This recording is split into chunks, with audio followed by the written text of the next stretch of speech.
Haleluya, haleluya, shalom blessed people. Kiranya berkat dan damai sejahtera Allah di dalam Tuhan Yesus Kristus menjadi bagian kita sepanjang hari ini. Jumpa lagi bersama saya Pendeta Theodorus dari Rumah Berkat, House of Blessing.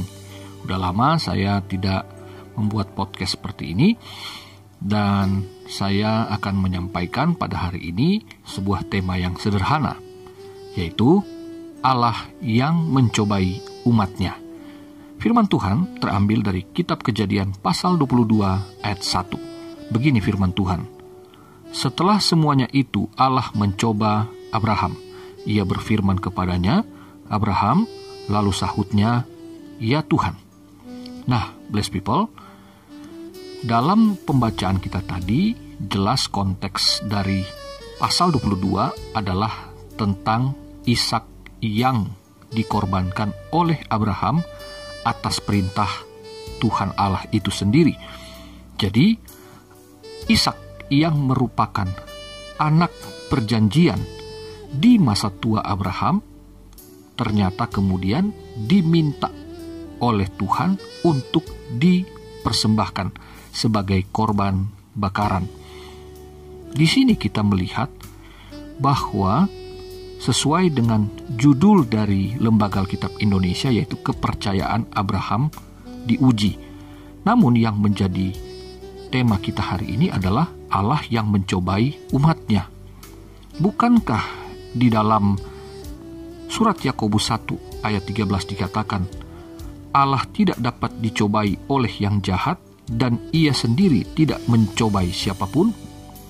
Jadi bagaimana mungkin Allah mencobai umatnya, sementara dikatakan di perjanjian baru tidak mungkin Allah mencobai. Nah, blessed people, saudara yang terkasih, kalau yang menggunakan pencobaan yang ditujukan kepada manusia, pelakunya adalah iblis, tentu maksud yang terdapat di dalam pencobaan itu adalah jahat adanya, yaitu untuk menjatuhkan manusia ke dalam dosa, dan yang terpenting adalah manusia terpisah dari Allah. Namun jika mencobai dipakai oleh Tuhan Allah itu sendiri, maka tujuannya adalah tentu untuk menggenapi rencananya yang sempurna, dan tentu baik adanya bagi manusia yang dicobai itu. Untuk itu, kalau kita melihat lebih tepatnya, biasa dikatakan pencobaan yang datangnya dari Allah atau Allah yang mencobai itu sesungguhnya adalah ujian bagi yang menerima, yaitu manusia, umat Tuhan itu. Dari bahasa Inggris kuno, ya, ujian ini ditulis to prove. Jadi makna dari teks Ibraninya juga menunjukkan bahwa apa yang Allah ujikan, yang diterjemahkan oleh teks bahasa Indonesia yaitu mencoba atau mencobai, maka jelas ketika pihak Allah menguji manusia, menguji umatnya untuk membuktikan iman percayanya kepada Tuhan. Jadi Allah menguji tanpa sedikit pun ada konotasi buruk di dalamnya. Nah, tatkala istilah mencoba dipakai sebagai istilah yang di dalamnya manusia menguji atau mencobai Allah, maka maknanya sama sekali berbeda, saudaraku. Misalnya dalam Keluaran pasal 17 ayat yang kedua, ketika bangsa Israel menuntut Musa untuk menyediakan air bagi mereka. Nah, kemudian pertengkaran itu dimaknai oleh Musa bahwa umat Israel sedang mencobai Allah.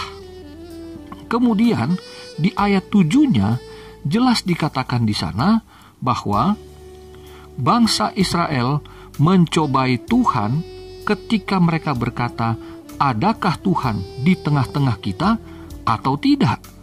Oh jelas, berarti ketika umat Tuhan mereka bersungut-sungut Dan akhirnya mereka berkata seperti itu menunjukkan bahwa umat Tuhan memiliki sikap yang ragu dan hati yang berdosa kepada Tuhan.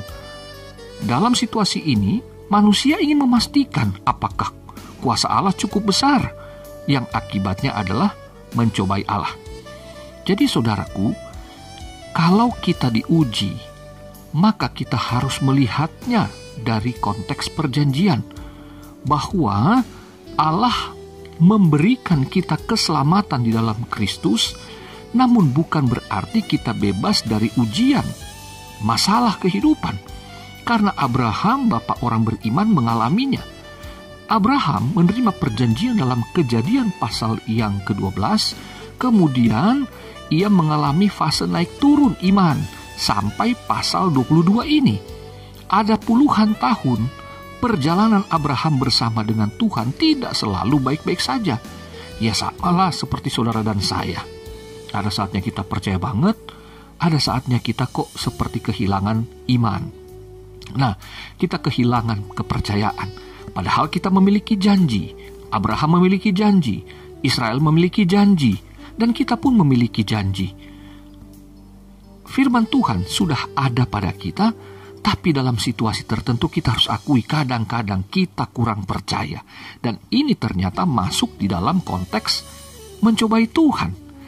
Nah, saudaraku, tapi dari pihak Tuhan tidak ada konotasi keraguan atau hasrat untuk menipu atau memperdaya orang yang ditempatkan di bawah ujian tersebut. Nah, saudaraku, kalau kita membaca dalam Ulangan pasal 8 ayat yang kedua, bahwa maksud dan tujuan Tuhan dijelaskan di sana. Ingatlah kepada seluruh perjalanan yang kau lakukan atas kehendak Tuhan Allahmu di padang gurun selama 40 tahun ini dengan maksud merendahkan hatimu dan mencobai engkau. Tujuannya apa? Untuk mengetahui apa yang ada dalam hatimu, yakni apakah engkau berpegang pada perintahnya atau tidak. Jadi itu saudaraku, seperti Israel kita mungkin sudah menerima keselamatan yang kekal, namun dalam perjalanan keseharian kita semua selalu menghadapi banyak tantangan.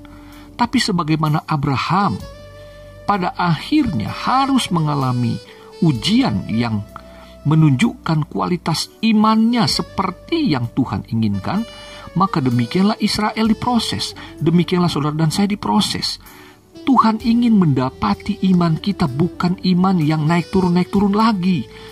Oke lah, sekarang kita harus akui memang demikian, tapi kita harus menyadari bahwa kita harus terus meningkat, terus memahami maksud dan tujuan Tuhan dalam hidup kita, melalui pergumulan-pergumulan, melalui masalah-masalah yang kita hadapi, saudaraku. Supaya apa? Supaya Tuhan dapat memurnikan kita. Motivasi kita mengiring Tuhan apa?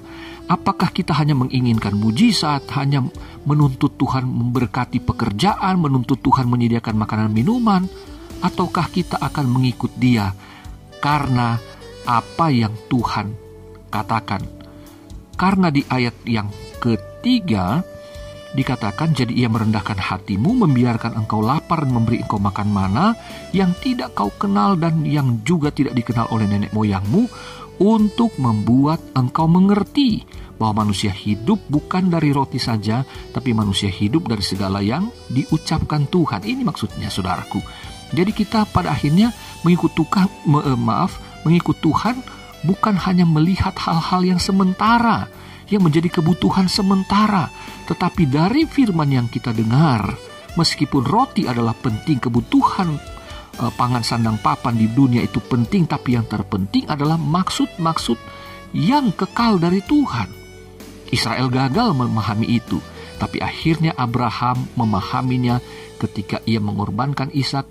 Ia tidak terikat dengan dunia, akan cinta terbesarnya bukan kepada Ishak, tapi terbukti kepada Tuhan. To prove, ya. Jadi Allah membuktikan bahwa seorang manusia biasa, seorang manusia yang rentan juga akan dosa dan kesalahan, mampu untuk hidup berjalan sesuai kehendak Tuhan jika ia mau dipimpin oleh Tuhan. Dan bukankah kita juga dalam perjanjian baru dikatakan kita sebagai anak-anak Allah adalah orang-orang yang mau dipimpin oleh Roh Allah. Saudaraku, saudara saya memang tidak mungkin hidup sempurna ya, seperti tuntutan firman jika kita menggunakan kekuatan kita. Tapi percayalah, Tuhan akan memproses kita. Tuhan akan menolong kita sehingga kita mampu untuk menampilkan kualitas iman yang terbaik. Tidak akan meragukan Tuhan lagi. Harus diakuilah bahwa kadang-kadang kita memang suka galau, suka ragu ya ketika menghadapi situasi pelik. Apakah kita nggak punya uang ketika ada banyak kebutuhan di depan mata kita? Apakah kita merasa putus asa ketika sakit kok tidak sembuh-sembuh, dan berbagai persoalan-persoalan lainnya. Tapi ingat saudaraku, bahwa kemudian juga dalam Keluaran pasal 20 ayat 20 dikatakan, tapi Musa berkata kepada bangsa itu, janganlah takut, sebab Allah telah datang dengan maksud untuk mencoba kamu, dan dengan maksud supaya takut akan Dia ada padamu, agar kamu jangan berbuat dosa. Ternyata saudaraku, Tuhan Allah mencoba kita supaya kita didapati hidup apa adanya, jujur, hidup benar di hadapan Tuhan. Kita nggak perlu takut akan masalah kehidupan. Kita tidak perlu takut akan penghukuman dosa karena Kristus telah menebus kita. Tetapi Tuhan mau kita hidup bertanggung jawab, hidup benar, hidup seperti apa yang Dia ajarkan, supaya kita didapati benar dan layak untuk menerima berkat-berkat yang di bumi, sebagaimana Ia menjamin berkat-berkat yang kekal untuk di sorga nanti.